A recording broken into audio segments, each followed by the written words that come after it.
Hello students, দেখো এই অঙ্কটা আমি কীভাবে করবো সেটা হচ্ছে বলছে কোনো একটি মূলত সংখ্যা এক্স বাই ওয়াই এর লবের সঙ্গে 15 এবং হরের সঙ্গে 40 যোগ করলে সংখ্যাটি অপরিবর্তিত থাকে। কেমন? তাহলে এখান থেকে আমি কোনাকুনি গুণ করে যেটা পাই x y into 15 y equals to x y plus হচ্ছে 40x।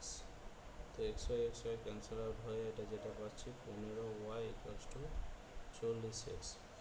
তো সেখান থেকে x by y equals to হচ্ছে 15/40, তার মানে হচ্ছে x by y equals to 5 দিয়ে কাটাকাটি করলে 3/8। তো সঠিক অপশান এখানে B is the correct option.